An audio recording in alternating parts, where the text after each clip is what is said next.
Dan Dickau, Scorebook Live Washington. Great Northern League Media Day here in Spokane with East Valley's head coach going into his second year, Jeremy Nee.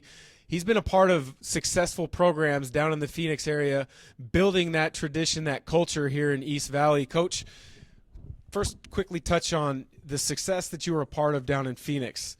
You're looking to bring that up north here to Spokane. Things don't happen overnight. You've got to build a culture.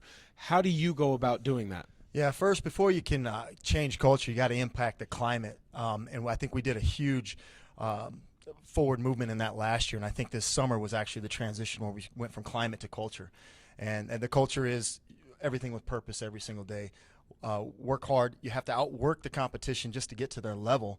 And being a 2-19 team last year, we know we have a lot of work to do in that. So this summer was fruitful with the players, the coaching staff. Coming from Phoenix, came from a winning program. They just won their 7th state title.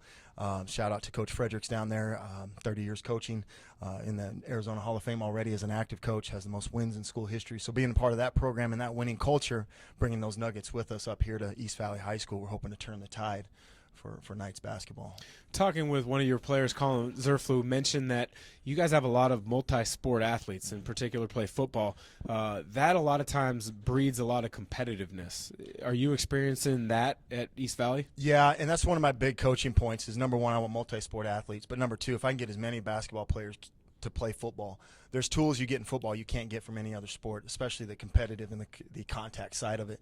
Not that I want kids going and tackling players on the basketball court, but they bring an edge to them that you can't get in a lot of other sports. And we have about 40% of our athletes in basketball, they're playing football. I'd like to see that closer to 50 to 60.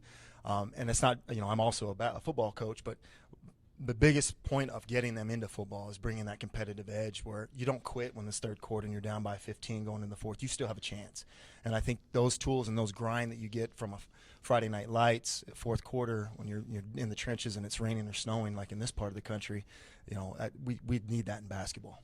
You touched on playing with an edge, and you can learn that in football. You said off camera that this summer you started learning how you guys can play to be successful. You mentioned playing up-tempo, so you can play with an edge by playing fast but smart. You mentioned playing full-court man-to-man defense. You found your edge. Now how do you develop that edge to be successal? Yeah, that's a good question, a good point. We found our identity, if you will, through a couple tournaments this summer and working out. Where we wanted to be a transition offense. We wanted to be let's get the ball in the basket and up to 12, 15 seconds max. We're not a half court type of team, and I think we're getting there. The kids that we have in the program. We have almost 8 returning varsity players that have bought into that philosophy and want to be there. And number two, kids were begging this summer to go full court man. We did a little bit of full court zone last year because of personnel. I think this year with the 8 that are coming in plus a couple other underclassmen will be on the varsity. It'll bode really well with the skill and the ability we have to do that. Going back to what your original question was, it's got to be focused on a daily basis. I can't let off the gas, and being a transition team offensively and being a full court team on defense, it's high energy, it's high impact every practice. And again, if we do everything with purpose on a daily basis, we're going through drills with purpose every day, we'll see that fruit from that. Skill development, team development absolutely happened over the course of the summer. You mentioned 8 returning players.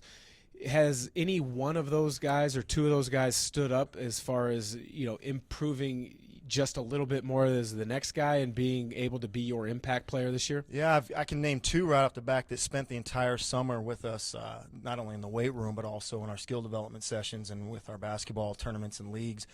Zach Honiger, he's actually a football kid, and Taylor Hofsty, also a football kid. Zach Honiger is our leading tackler in football, middle linebacker. You can imagine his mentality being a stud on the football field. His skill level from just last year to this year has greatly increased.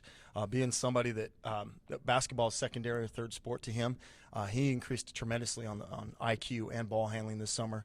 And Taylor Hofsty, just an attack mentality. He was really timid. He made it onto the varsity team last year midway through the season from the JV, ended up becoming a starter on varsity just from progression, and it's not stopped. His attack mentality, his ability with the ball, and now with him offensively shooting the ball with more confidence has helped him a lot. He's always been a pretty good defender, but I think the offensive side for him will be a much higher level than was last year. There you have it, Coach Jeremy Key at East Valley, changing the climate and the culture for them to have some success in the Great Northern League. For Scorebook Live Washington, I'm Dan Dickau.